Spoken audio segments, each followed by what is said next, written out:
Bismillahirrahmanirrahim. Assalamualaikum warahmatullahi wabarakatuh.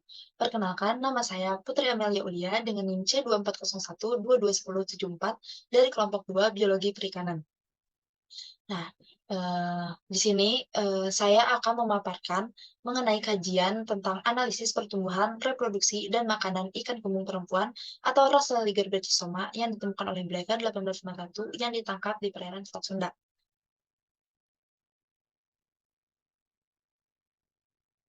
Berikut merupakan profil saya beserta teman-teman penyusun lainnya.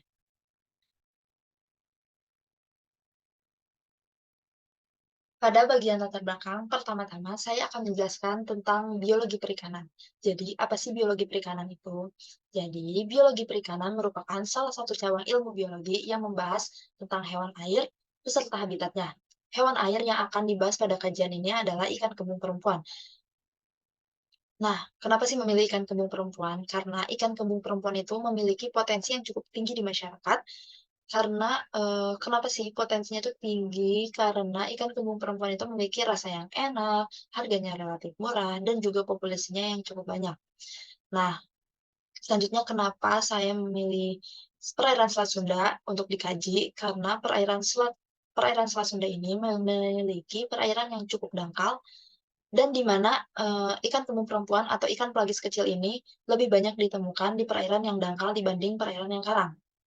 Oleh sebab itu, saya memilih ikan kembung perempuan dan yang ditangkap di perairan Selat Sunda. Nah, selanjutnya, karena potensi ikan kembung perempuan yang tinggi di masyarakat, banyak oknum-oknum yang tidak bertanggung jawab dalam menangkap ikan dan terjadi, overfishing. Oleh sebab itu, sesuai dengan, poin 14 di SDGs, bahwa kita harus menjaga ekosistem laut. Selanjutnya ada metode, waktu, tempat, dan juga alat bahan. Waktu yang kita gunakan untuk, praktikum baik kelas maupun laboratorium itu ada di tanggal 26 Agustus 2023 sampai dengan 11 November 2023 di Laboratorium Biologi Perikanan, Departemen Manajemen Sumber Daya Perairan dan Fakultas Perikanan Ilmu Kelautan. Alat dan bahan yang kita gunakan selama menganalisis ikan kembung perempuan bisa dilihat di dalam layar. Selanjutnya ada prosedur kerja, eee, di mana prosedur kerja ini ada 3. Yang pertama ada pertumbuhan. Di pertumbuhan itu yang pertama kita lakukan adalah melakukan pengukuran, letakkan dalam styrofoam, dokumentasi, dibedah, lalu diawetkan. Selanjutnya pada bagian reproduksi ini terbagi menjadi 3. Yang pertama itu ada, metode gravimetri, yang kedua ada metode volumetrik, dan yang terakhir ada metode gabungan. Nah, setelah dibagi 3 metode, dilakukan pembagian gonad, pemburaian, analisis perhitungan telur, lalu catat hasil. Pada makanan ikan, eee, yang pertama dilakukan adalah pembagian sampel lambung dan juga usus, lalu dilakukan penimbangan, pemburaian, lalu melakukan analisis di bawah mikroskop dan juga catat hasilnya. Selanjutnya pada analisis data. Nah, berikut merupakan rumus-rumus, dalam mencari yang kita gunakan untuk mengetahui distribusi frekuensi panjang, jumlah kelas, interval kelas, jarak kelas, hubungan panjang dan bobot, faktor kondisi, proporsi kelamin, IKG, TKG, fekundintas, IP, tumpang tindih, luas relung, ISC, dan juga PUR atau panjang usus relatif. Selanjutnya kita akan membahas hasil dan juga pembahasan. Yang pertama yang kita akan bahas adalah mengenai DFP atau distribusi frekuensi panjang, di mana, pada DFP sebaran ukuran ikan yang paling tinggi itu bisa kita lihat di dalam grafik berada pada salang kelas 195 sampai dengan 206. Nah, begitupun dengan jantan dan juga betina.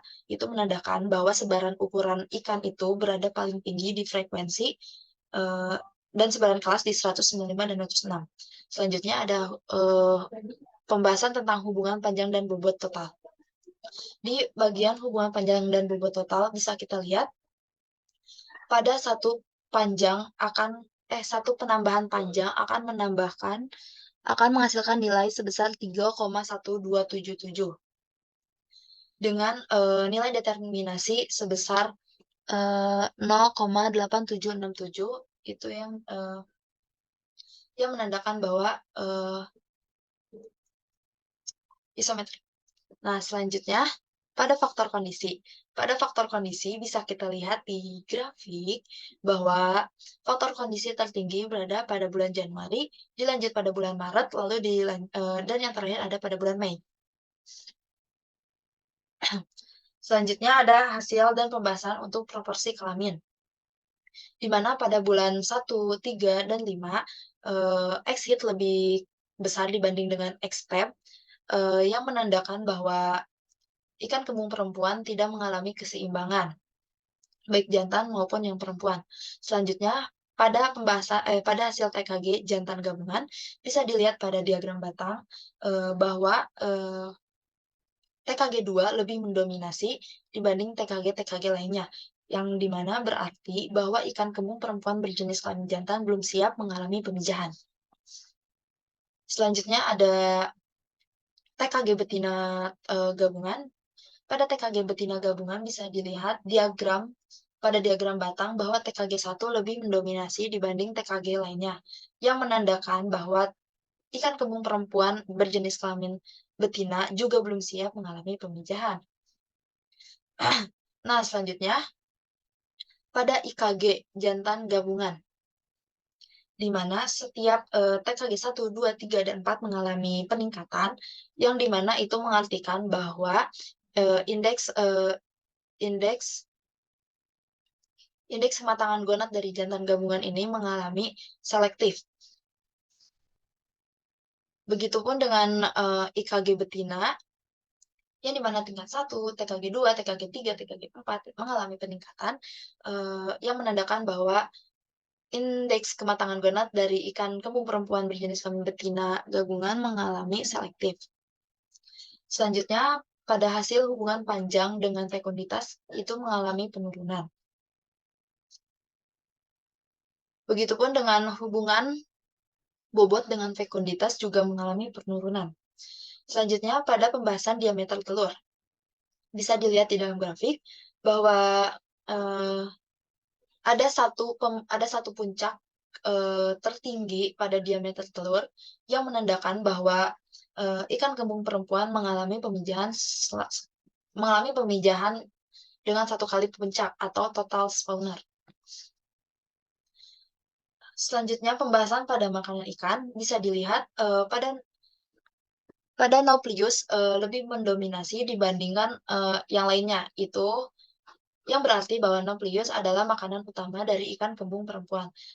Dan ada Pleurosigma, Nichtia, dan juga Nematoda sebagai makanan pelengkap. Dan 1% lainnya itu adalah makanan tambahan. Selanjutnya pembahasan untuk luas relung.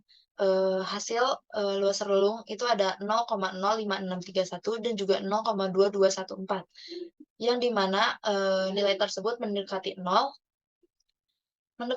yang berarti ikan kembung perempuan itu mencari makan secara selektif. Dan untuk tumpang tindih ada nilai untuk jantan yaitu adalah 0,50928 dan untuk betina ada 0,5093, yang dimana persaingan antara ikan jantan dan ikan betina itu tidak jauh berbeda. Selanjutnya di reproduksi hubungan panjang tubuh dan volume makanan.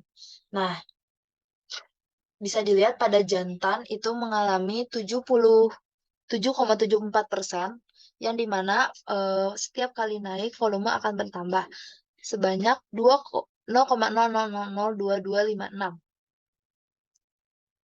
Nah, untuk panjang usus relatif bisa dilihat nilainya adalah sebesar 0,5115, yang menandakan bahwa nilai tersebut kurang dari 1, dan itu berarti ikan kembung perempuan adalah ikan berjenis karnivora. Selanjutnya kesimpulan dan saran. Kesimpulan yang bisa dilihat adalah kajian ini memiliki sampel sebanyak 210 ikan kembung perempuan atau Rostaliger brachysoma. Analisis pertumbuhan menghasilkan pola pertumbuhan isometrik berdasarkan analisis reproduksi. Didapatkan hasil analisis bahwa ikan kembung perempuan di perairan Selat Sunda memiliki proporsi yang tidak seimbang antara ikan jantan dan juga ikan betina, dan juga memiliki pola pemijahan total spawner. Berdasarkan analisis makanan, didapatkan bahwa makanan utama dari ikan kembung perempuan berupa nauplius.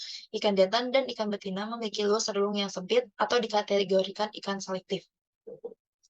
Nah, saran dari kelompok kami adalah perlu dilakukan kajian lebih secara berkelanjut dalam menganalisis pertumbuhan, reproduksi, dan juga makanan ikan pada ikan kembung perempuan untuk mendapatkan informasi yang terbaru yang dapat dijadikan sebagai dasar pengelolaan sumber daya perikanan ikan kembung yang lebih baik. Mungkin sekian yang bisa saya paparkan, kurang lebihnya mohon maaf. Wassalamualaikum warahmatullahi wabarakatuh.